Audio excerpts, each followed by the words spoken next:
Montana Territory. August 1881. Mud from last night's storm clung to her boots as Magnolia Grace Gallagher ran, wedding veil torn and trailing behind her like a ghost she could not shake. Thunder still rumbled over the mountains, though the sky had cracked open blue above the pine line.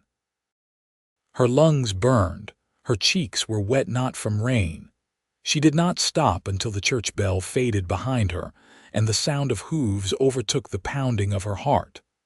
A single rider crested the rise, tall in the saddle, tan dust on his hat and coat. He reined in when he spotted her, boots shifting in the stirrups, eyes squinting beneath the brim. "You all right, ma'am?" His voice was low, steady, with a slight drawl that did not come from these parts. Magnolia jerked to a stop. Her dress was soaked and streaked with mud. Her hair had fallen from its pins, hanging in damp curls over her shoulders. He dismounted in one smooth motion. "I said, are you hurt?" he asked again, stepping closer but not too close. Magnolia shook her head, chest heaving. "No, just no." The man looked her over without judgment. He was young, maybe 26, with strong shoulders and a face weathered by sun and trail dust. His eyes were clear gray, steady as a morning lake. "I am sorry," she said, wiping her face with the back of her hand. "I should not have stopped." "You do not need to get involved. You're out here alone in a wedding dress. That makes it my business," he said simply. "Name's Dawson Avery." She hesitated. "Magnolia Gallagher," she said finally, voice unsteady. "I was supposed to be married 30 minutes ago." Dawson glanced past her shoulder toward the faint outline of the church steeple far behind. "Guessing you changed your mind." "I ran," she whispered. He nodded once, like it made perfect sense. Then he unstrapped his saddle and laid it down on a dry patch of grass. "Sit," he said. "You look like you need a minute." She stared at him, stunned. "You are offering me your saddle. I have a blanket. I will sit on that." "You look like you need something solid under you." Magnolia lowered herself onto the worn leather. It was warm from the sun, smelled of horse and sweat, and something unexplainably safe. Dawson knelt a few feet away, pulling a canteen from his pack. He handed it over without a word. She drank slowly, then held it back out. "Thank you. You want to tell me why you ran?" he asked, not pressing, just offering. She looked away. "His name is Emmett Clark. My father arranged it, said it was time I stopped dreaming and did what was proper. Emmett owns land, cattle, and half the town's respect, but I do not love him, not even close."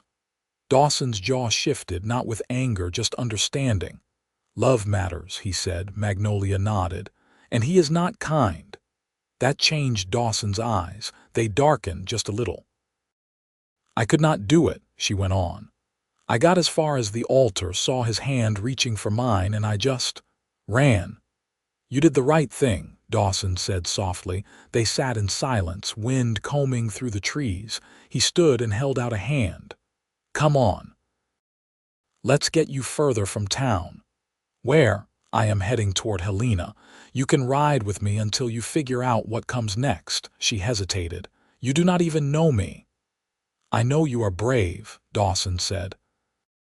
"And I have a feeling you have not had many chances to choose for yourself." Her fingers slipped into his. His grip was warm, steady. For the first time in days, she felt her lungs ease. He helped her onto his horse, then hoisted himself up behind her. She leaned forward, gathering her skirts, and he gave the reins a gentle nudge. They rode west, away from everything she had been told she had to be. Miles passed in the hush of pine and sky. He rode close enough behind her to keep her steady, but never too close. When they stopped for camp near a creek, he unsaddled the horse, started a fire, and handed her a clean shirt from his pack. "You will sleep easier in dry clothes," he said. She took it grateful. "Thank you. You got folks that will come looking." "My father will," she said. "But he will not chase far. He has appearances to keep." Dawson nodded. Then we will keep moving. She watched him tend the fire, his hands sure and quiet. He moved like a man used to being alone but not used to ignoring someone in need. As the stars came out, she sat beside him, wrapped in his shirt, her wet dress hanging nearby to dry. "You always ride alone?" she asked. "Most days," he said. "Why?" He was quiet for a stretch. "Then, lost my folks young. Worked ranches across Wyoming and Montana. Got used to my own company." "You do not seem lonely." "I was," Dawson said. "Until this morning." Her breath caught. He looked at her, honest and sure, not a trace of flirtation, just something real taking root. "You do not even know me," she whispered again. "I know you ran from a man you did not love, and I know I have not met anyone like you." They sat together under the stars, fire crackling low. She leaned her shoulder against his, barely touching. He did not move away. "You can sleep," he said. "I will keep watch." She looked up at him. "You do not have to." "I want to," Dawson said. She curled up beside the fire, her head resting near his leg.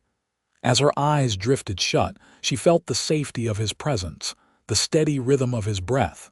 She had fled her wedding in tears.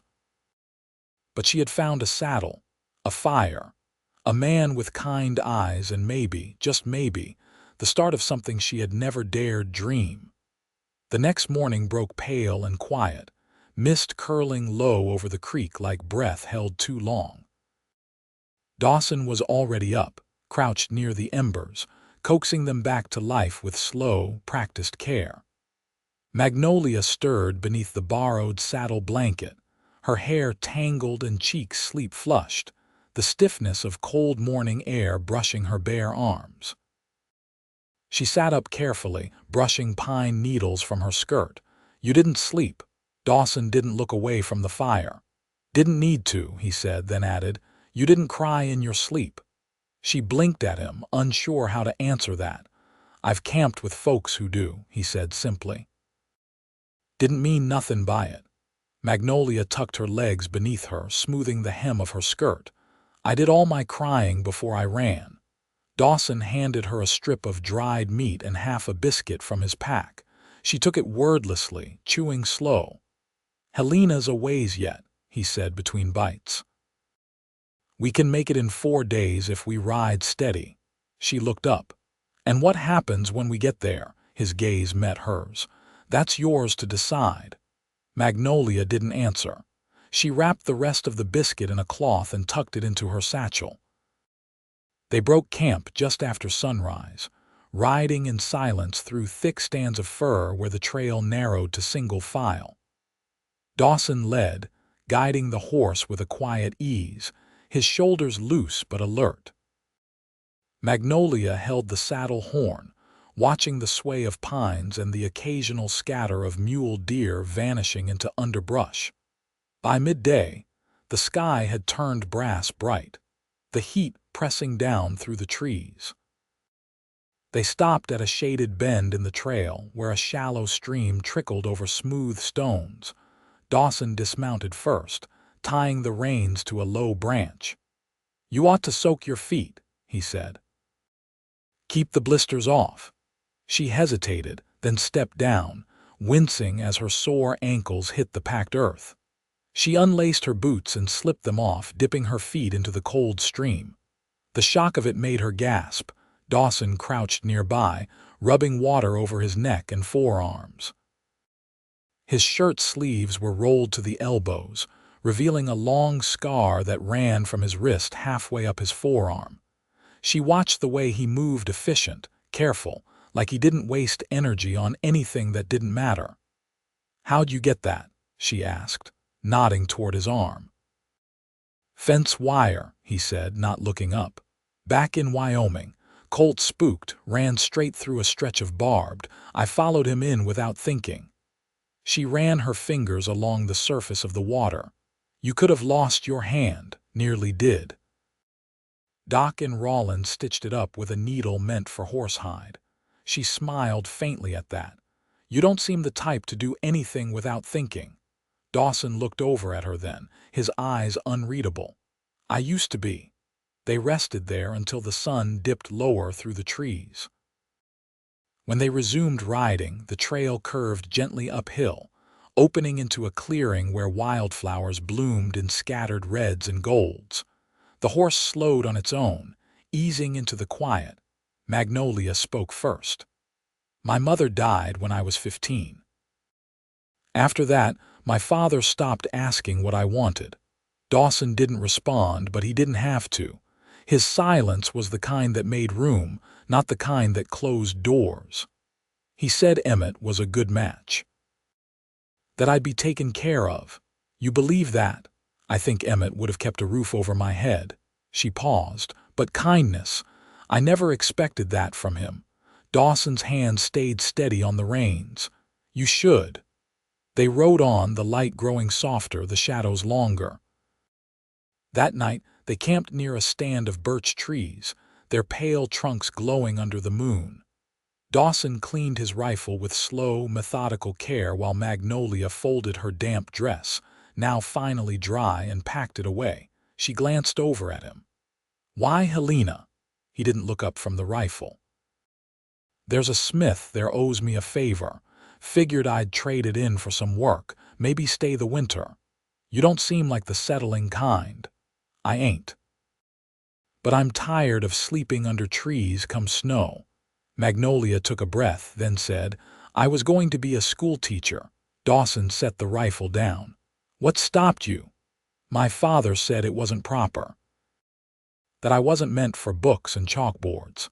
He leaned back against a tree trunk, stretching out his legs. Sounds like he didn't see you too clearly. She smiled, just a little. I used to teach my cousin's children when they visited, reading mostly. They'd bring me flowers in exchange. Dawson picked up a small twig, turning it in his fingers. You still could, in Helena or somewhere near it. Towns are growing, they'll need teachers. She pulled the blanket over her lap. Would you stay if I did? He didn't answer right away. Then, I'd stay if you wanted me to. The fire crackled between them, low and warm. Neither moved. But something had shifted, something not spoken, not needing to be. Magnolia lay down beneath the stars, her hand resting just near his. She didn't touch him, but she didn't move it away either. And Dawson watched the sky above them, where the stars were coming out slow and steady, like they knew she was watching too. They reached the edge of a prairie 2 days later, where the trees fell behind and the tall grass rolled on like a sea turned golden by the sun. Dawson slowed the horse, letting it walk easy along the wagon-rutted track that carved through the open land. Magnolia sat straighter in the saddle now, her back no longer hunched from strain, her eyes clearer than they'd been since that first morning. She pointed toward a rise in the distance where a broken windmill leaned beside a sagging sod house. That kind of place, she said, is what I thought a life might look like. Not big, not fine, just quiet. Dawson followed her gaze. You ever live on land like that? No. But I used to pass one like it on the way to the mill. Always wondered who lived there, what their supper smelled like. He didn't respond, but his hand shifted on the reins, thumb brushing the leather like he was thinking through something. Later, when they stopped for rest beneath a cottonwood, she took the lead for the first time, pulling the knife from the saddlebag and cutting apples they'd bought from a traveling vendor the day before. The slices weren't even, but she handed him 3 without apology. You ever think about stopping? She asked. He looked at her, chewing slowly. Not until lately.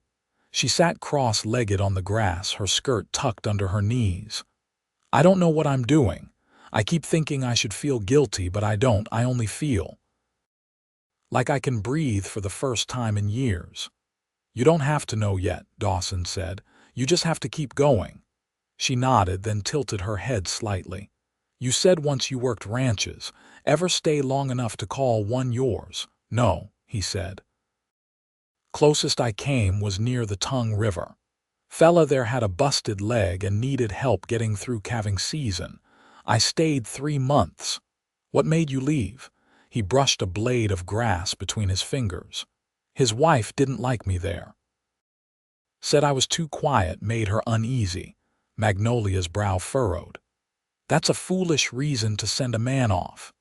She had her reasons, Dawson said, but his voice had cooled slightly. They rode on through the afternoon, the prairie wind tugging at the horse's mane. Just before dusk, they came upon a burned-out cart, its wheels splintered and half buried in the dirt. Dawson pulled the horse to a stop, his hand going to the rifle slung beside the saddle. Magnolia stayed quiet, watching his eyes scan the horizon. "Recent?" she asked. "Hard to say," he murmured. "Could have been last week. Could have been spring." They dismounted and walked the perimeter. A torn blanket lay tangled in the nearby brush, and a rusted tin cup rested in the grass. No signs of bodies, no blood, just the quiet aftermath of something that had come and gone hard. When they returned to the horse, Dawson adjusted the rifle strap and said, "We'll camp further off tonight." They made fire behind a low ridge, where the wind couldn't find them and the stars showed up bold and sharp. Dawson took first watch again, sitting with shoulders squared and eyes on the dark. Magnolia sat across from him, knees drawn up, her fingers laced loosely around her ankles. "I'm not afraid of being alone," she said. He looked at her, waiting. "I just don't want to do it anymore," she finished. Dawson didn't shift, didn't reach out. But something in his expression softened, a quiet recognition in the way his mouth settled and his gaze anchored to hers. "You won't have to," he said. "Not if you don't want to." Magnolia didn't answer. She picked up a stick and traced slow circles in the dirt beside her. "What was her name?" she asked. Dawson's brows lifted slightly. "The woman who made you ride alone," she clarified. He gave a small shake of his head. "There wasn't one, just a handful of false starts. Places I didn't belong. And now, that depends," he said, "on whether I belong here." Magnolia looked at him fully then, not with hesitation, not with fear, just steady like the ground under her boots had finally settled. "You do," she said. The fire cracked between them and neither looked away. The wind had died down, the air grown still and warm. Dawson leaned forward slowly, elbows resting on his knees. "There's a place near the Missouri, little town called Sutter's Fork. They've been building a schoolhouse. I passed through last spring." She blinked once. "How many families? Maybe 20. Enough children to fill a single room if they all came." Magnolia's breath caught faintly. "A real schoolhouse. Boards are up. Glass still waiting on the wagon train. But they'll need a teacher." "And what would you do?" "There's a livery there. The man running it's near blind. He'll take help if it shows up." She looked down at her hands. Her fingers were rougher now than they'd been a week ago. A small blister had formed at the crease of her thumb from holding the saddle too long. She liked the feel of it, proof of movement, of doing. "Sutter's Fork," she said. "It's not much," Dawson said, "but it's a start." She looked up at him. "It's enough." The fire burned low, but neither of them moved to sleep. They leaned toward each other, not touching, but closer than they'd ever sat. And when Magnolia finally laid her head near his shoulder, Dawson didn't shift away. He just folded his arm around her back with practiced care, like he'd known how to hold her long before he ever met her. The stars pressed in closer, and the quiet around them deepened, not empty, but full, like a promise being made without words. The first sign of Sutter's Fork came as a split-rail fence leaning into the wind, weathered gray and sagging in places. Beyond it, a narrow lane cut through the prairie, lined with brushwood and a few scattered cottonwoods. Dawson eased the horse to a walk, letting it take its time while the scent of smoke and tilled earth drifted in from the west. Magnolia held the edge of the saddle with one hand, her other resting lightly against the bundle in her lap, a folded apron and 2 books, tied together with a strip of muslin she'd found in Dawson's pack. She hadn't asked where it came from. He hadn't offered. "The ground here's better than I expected," she said, scanning the fields beyond. "Someone's been planting root vegetables. 3 families farm east of town," Dawson said. "One's got a boy named Benjamin who's near 9. He'll need teaching." They passed a wooden sign nailed to a crooked post. The letters had been burned in, uneven and shallow. Sutter's Fork. No welcome, just a name. The town itself was little more than a cluster of buildings, 2 houses with fresh paint, a shop front with a cracked window, and a church missing its bell. The schoolhouse sat at the far end of the lane, roof shingled but the front steps still raw timber. A woman in a green calico skirt stood at the threshold, hammer in hand, her hair tucked under a kerchief. Dawson dismounted and tied the reins to a nearby hitching post. "Stay here," he said, his voice low. Magnolia slipped down before he could stop her. "I'm not hiding behind a saddle." The woman looked up as they approached, squinting into the sunlight. "You Dawson Avery?" "I am." She wiped her hands on her apron. "Thought you might have gone east. Heard you were headed that way." "I changed my mind," he said. "This is Magnolia Gallagher. She's looking to teach." The woman's eyes flicked over Magnolia's face, then down to her boots, scuffed and still holding trail dust. She gave a short nod. "We've got seats, but no desks yet. And the roof leaks near the back wall." "I don't mind leaks," Magnolia said. "Just children who won't listen." That earned the smallest twitch of a grin. "Name's Ruth Merritt. I keep the ledger and fetch the preacher when someone's dying. School's yours if you're willing." "I am," Magnolia said. Ruth handed her the hammer. "Then you best help put up the last shutter." By sundown, the 2 women had nailed the shutter in place, and Dawson had cleared a long stretch of brush from behind the school. He didn't speak much, but his hands worked steady through the hours, and when Magnolia glanced his way, he always seemed to know it without looking. That night, they stayed in a barn behind the livery, a single stall swept clean, with 2 wool blankets spread over fresh hay. Dawson unrolled his bedroll against the wall and lit a stub of candle, its flame barely enough to cast shadows. Magnolia sat cross-legged near the door, her back to the timber post. "I thought it would feel strange," she said. "Being still." "Does it?" "A little," she admitted. "But not in a bad way." Rain began to fall, soft at first, then harder against the roof. Dawson leaned back against the wall, his voice low. "I've been thinking about building something." Her eyes met his. "What kind of something?" He hesitated, then said, "A small place. 2 rooms. Enough for a stove and a window that faces morning." She didn't look away. "For you?" "For us," he said. Silence stretched between them, not heavy, just full. Magnolia stood and crossed to where he sat. She didn't ask if he meant it. He wouldn't have said it if he hadn't. She knelt beside him, her hand resting gently on his forearm. "I never expected to feel chosen," she said. "Not for who I am." "You weren't a choice," he said. "You were the answer." She leaned into him then, her cheek against his shoulder, his arm folding around her back like it had always belonged there. Outside, the rain softened. Inside, the quiet held them close, and when she reached for his hand, threading her fingers through his, he didn't speak. He just held on, sure and steady, as the storm passed, and the world settled into stillness. The sound of hammering had stopped.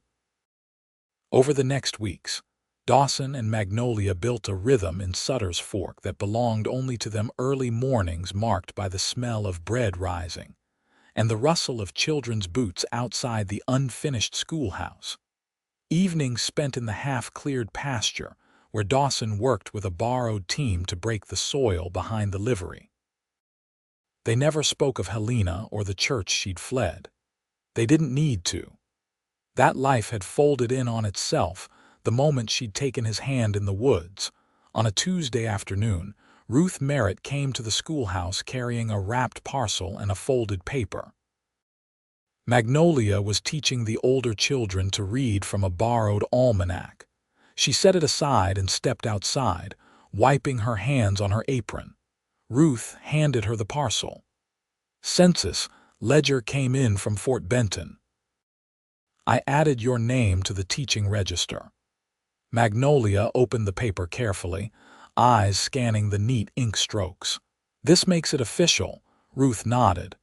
You're the first teacher we've had who didn't leave before winter. That counts for more than you know. And Dawson, he's on the township record now, took up claim on the quarter parcel west of the creek, said he'd build before snow hits. Magnolia folded the paper and pressed it to her chest. Thank you. Ruth hesitated, then said, Folks talk, but not all of 'em mean harm. Magnolia met her eyes. We're not hiding. Didn't say you were, just saying. Things grow better when they've got room. Let 'em have it. She watched Ruth walk back up the lane, then turned toward the pasture. Dawson was there, shirt sleeves rolled, his neck sun darkened and glistening with sweat. She walked to the fence and leaned her arms on the top rail. You could have taken land anywhere, she said. He didn't stop working, just said, I didn't want anywhere. I wanted here. She let the words settle in her chest, where they felt like something planted deep and steady. That evening, Dawson brought her to the parcel. The grass had been cleared and the frame of a small house stood against the sky, 4 walls roughed in with timber, a roofline sketched in poles. He walked her through it, pointing. Kitchen here. Stove'll sit under that window. We'll hang your pots on the wall. Bedroom just there with enough space for a washstand. Might even put a porch on the front. She turned slowly, taking it in. You built this already, started it. Figured I'd ask before I went hammering in a door. She stepped into the corner where the window would be, the boards creaking beneath her boots. I want this. With you, he nodded just once. Then I'll keep building. They married on a Sunday in late September, beneath the cottonwoods where the creek curved wide and slow. No preacher came, just Ruth reading from her worn Bible and the town standing quiet behind her. Magnolia wore a simple blue dress, the hem stitched by hand. Dawson had cleaned his boots, though the dust remained in the creases. When it came time, he held both her hands in his. You gave me a home before I had walls to put around it, she answered. You saw me when I was a runaway in the mud. And you never looked away.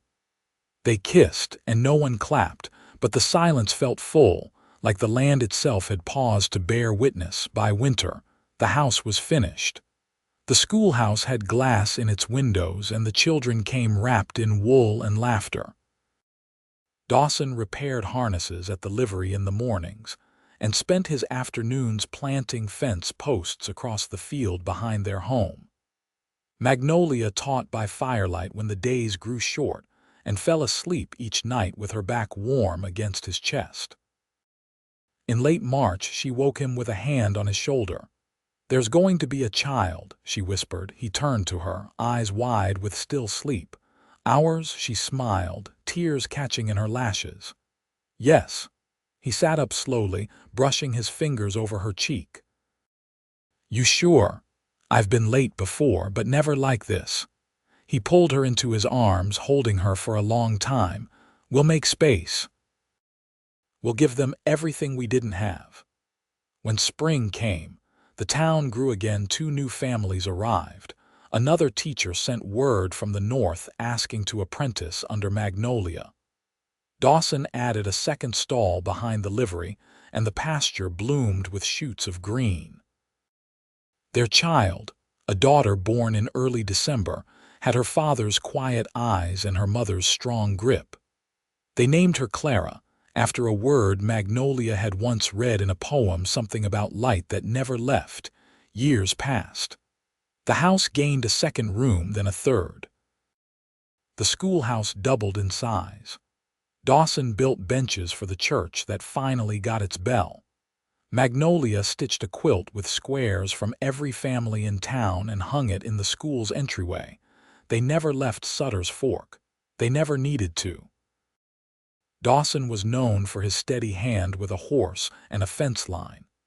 Magnolia taught 3 generations to read, to count, to choose their own lives with open eyes and sure hearts. And every night when the lanterns were blown out and the wind curled soft along the eaves, she reached for his hand beneath their quilt, and he laced his fingers through hers like it was the most natural thing in the world. They had no need for more. They had each other. And they had everything they'd built with hands, with quiet, with love that never had to name itself to be known. They lived long and well, and never once did they forget what it meant to be chosen.